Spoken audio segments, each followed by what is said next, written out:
Do you feel you were born for more? Get ready to uncover your God-given purpose so you can impact the world with your gifts, your talents, and your story. Welcome to the Purpose Power Summit. I'm your host, Mimika Cooney. Today, we're talking about the concept of living fearlessly. And when God dares you to do something, and when he tugs on your heart, he's asking you to step out in faith. It sometimes can feel a little scary and you're not quite sure where this is going to take you. But today, we're going to dive into this concept a little more. Kate Battistelli is the author of the bestseller book, The God Dare. Will you choose to believe the impossible? She's mom to the Grammy Award-winning artist Francesca Battistelli and Mimi to 5 grandchildren. Kate has experienced infertility, miscarriage, and abortion at 18 and 4 failed adoption attempts, which all wreaked havoc on her life.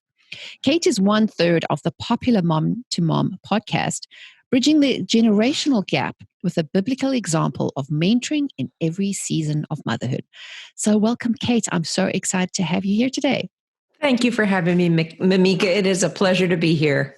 Well, it's lovely to chat to you. You and I have had the opportunity to chat before. Kate has been on the Mimika TV podcast. So if you want to hear more about her story, definitely go look that up. And we've had the opportunity to meet in person, which is always fabulous to meet those I interview because we are both writers in the Christian space, which is so awesome. But you have got a wonderful story as well as this concept of this new book that I love the idea of when God dares you to do something. And what does that look like? So let's dive right in and help our audience understand this concept and what that actually means for you. Well, a God dare, it's that crazy idea that God drops in your spirit where you just go, God, that's crazy. That's way too big for me. It's way outside my comfort zone. That's scary. Because you were saying, you're talking about fear. And there are times that God's going to ask us to do it afraid. And I've experienced that so many times in my own life. And we have to be willing to step out and do it afraid, because as you do it, the fear is going to lessen. But fear, it's part of life, it just is. But when we're with the Lord and we know that he's behind us, he's going to give us the courage to do it. How many times in the Bible does it say, fear not? I think it's 365 times, if I'm correct. Yes, I've heard that. Day of the year. Yeah, which is day. very interesting. When you read the book of Joshua, it just starts out with God saying, be strong and very courageous, fear not. Because he knew that what Joshua was about to face was scary. It was going to scare him. And Joshua was a man of war. He was a strong man. He'd been with Moses. He saw everything that had happened, yet God still had to remind him, be strong. Don't be afraid. Hang in there, buddy. I'm with you. God is all the time telling us not to be afraid because he knows we're human. We're frail. Fear is going to be our first emotion. That's the first thing that's going to come up. So God's constantly reminding us. But even though he knows that we're going to be afraid, he's still daring us to step out, do that thing, do the scary thing, jump off the cliff, take the bungee jump. I'm going to catch you. I'm going to be right there. I'm going to catch you. You're not going to smash on the rocks below. And that's the hard thing, I think, for us as humans to realize that he is there. He's going to catch us. If it's him that's really telling us to do it, as long as we know that he's the one that's daring us and it's not just us doing some crazy thing, as long as we know that it's the Lord, and we're going to know that through prayer, through getting good counsel, through asking the Lord to confirm what he's telling us to do. You want to use wisdom when following the Lord. You want to make sure that you know that it's him. I mean, that just goes without saying, but I do want to say it because sometimes people will just get a crazy idea in their head and think it's God. Just make sure that it's the Lord, but then step out and do what he's telling you to do. Exactly. And watch him get you through. It's it's always, God doesn't expect us to be overnight success, like just with our children, right? I don't expect my 9-year-old to drive like my 20-year-old can. So God is the same with us, right?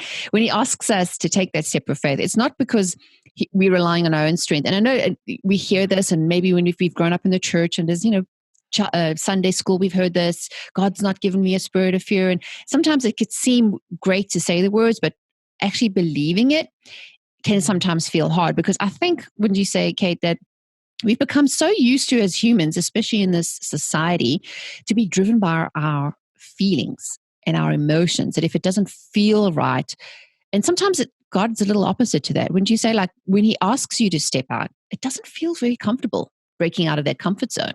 Oh, no, it usually doesn't. But if we can't be driven by our feelings. We have to be driven by obedience. If the Lord's telling us to do something, our job is to obey, not to think about it too much. I mean, pray about it, obviously, make sure that it's the Lord, but our job is to obey, not to think how we feel about it. If I went by my feelings, I wouldn't do anything, because a lot of the things that the Lord's asking us to do, it is scary. If he says, listen, I really want you to minister to your neighbor, but that's a scary thing to do, that, to step out. Anytime he asks us to step out of our comfort zone, it's going to be uncomfortable. That's why they call it a comfort zone, because that's the place where we're comfortable. Well, stepping out of that never feels good. But once you're out of it and you start moving in that outside your comfort zone, that area becomes exciting and it becomes transformative. And when you're out of your comfort zone into that place where God calls you, that's where we change the world. I really believe it. It's that area. Most people won't go there. I say in the God Dare that we have to choose to be chosen to change the world. When God gives you that opportunity, you can say yes or no. I think most people say no because it is hard, because it is scary, because it is uncomfortable. But the ones that say yes, they're the ones that make the impact. They're the ones that make a difference, and they're the ones that change the world. Exactly. It's kind of like an elastic band. When, you allow God to stretch you, it feels a little uncomfortable. But if you think about it, once you've stretched, you don't go back to your former self. Like once you've grown and you've allowed yourself to kind of get past that, it becomes easier and easier. Like God always uses, metaphors of everyday life to really teach me lessons. Like in this concept, my 9-year-old is really loves dancing. And I remember when she first started out wanting to do the splits. And I was like, oh, girl, that looks real painful. She's like, oh, that hurts. And I'm like, it's okay. Every day, keep stretching. Now, like 6 months later, she's like a noodle, legs up here. And I'm like, doesn't it hurt? She goes, no. This is easy for me. I'm like, yeah, I should have recorded the first video where you were complaining. Seriously. If you knew where you would end up now, you'd be like, oh, I got this. So I think it's the same concept where that initial feeling, and as a dancer myself, I know it's kind of like leaning into the pain. Like my ballet teacher used to say, if you're stretching and it doesn't hurt, you're not doing it right. You need to lean into the pain, just relax and allow your body and your, how God works in your mind and your heart to kind of move you through that. So what sort of tips did you find? And I know your story, you can give our audience a little bit of how you started, because you were an actress in New York City and you kind of went against the grain doing what you did, and how that felt a little scary, right? Oh gosh, I went, way against the grain. I mean, it just, none of it made any sense. And I didn't know the Lord at the time. I was a 26-year-old, and this is back in 1981. We're way back in the day. Probably some of your listeners weren't even born back then, but I'm a little bit older than a lot of your listeners. But God started daring me even back then, even before I knew him. And I auditioned for the understudy for a big national tour of The King and I, if you've ever seen the movie or seen the show, starring Yul Brynner, who is the original actor in the movie back in the 50s. He was old by now. He was in his 70s. And I went out as the understudy, never thinking I'd get a chance to perform, because understudies typically don't go on. They're basically like an insurance policy for the producers. But about 2 months into the run of the show, I was hired as the understudy, and you learn your part. You do get to perform, or you do get to rehearse with the stage manager, but you never think you're going to go on. But 2 months into the run of the show, I came into the theater one night, and the stage manager grabbed me and said, "She's sick. You're going on." I had 45 minutes to go get ready to go whistle a happy tune with Yul Brynner, who is a huge star. I mean, back in those days, he was an icon in the movie and theater world. And I was terrified. I was 26. But, you learn very quickly that you're going to just have to do it afraid. It doesn't matter if you're scared. This was the job I was hired to do, and I was going to have to go do it. So I somehow pulled courage out of myself. I don't even know how I did it. To this day, I don't know how I did it, but I did. I went out and did the show. I ended up doing it for 2 weeks for the leading lady.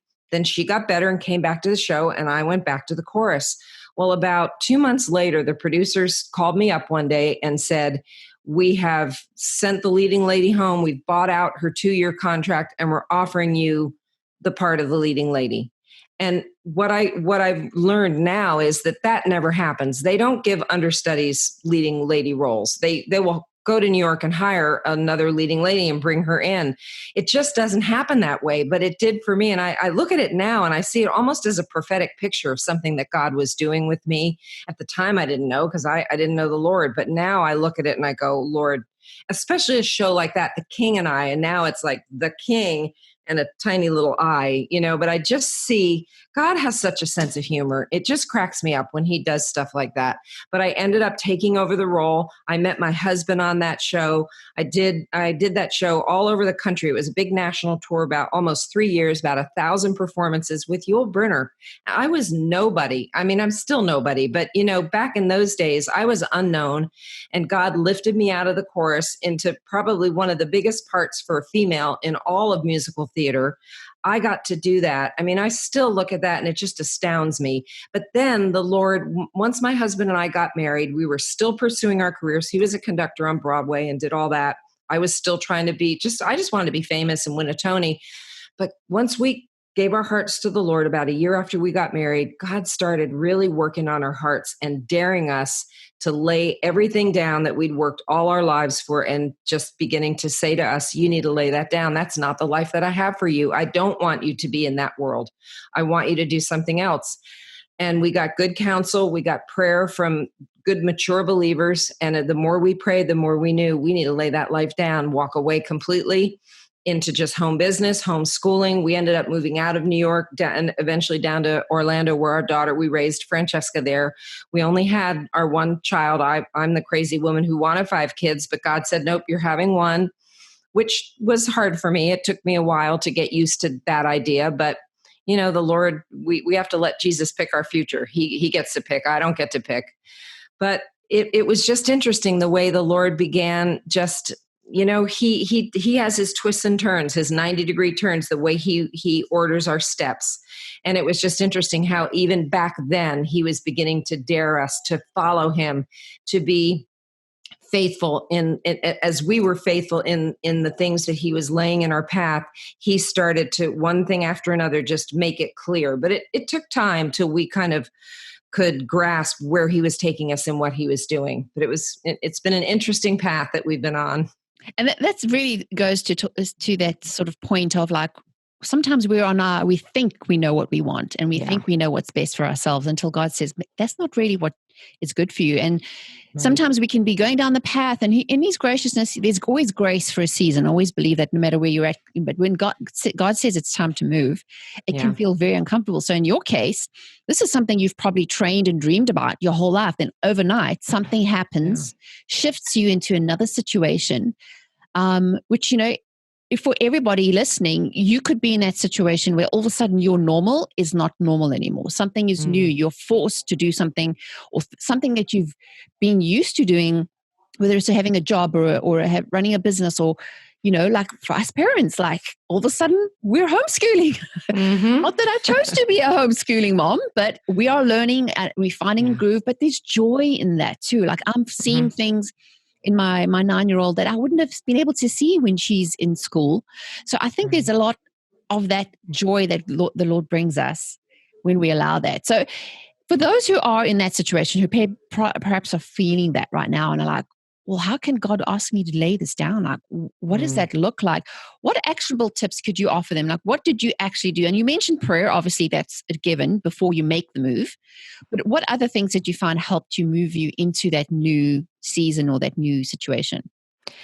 I mean, I think the biggest thing is trusting the Lord. For us, we had such a strong sense of unease, that sense that just something here is not adding up. Something no longer feels comfortable or normal. We knew that we knew. It's like the story of Abraham in the Bible. When God asked him, he said, leave behind everything you know, your homeland, your family, and go to a land that I'll show you. I'm not going to tell you. He said, I'm going to show you. And Abraham didn't really know where he was going. We didn't know what we were doing or where we were going. God just said, just lay that down. And God's not always going to lay it out 1, 2, 3. He's not going to show you the whole picture. I think it's really a matter of trust.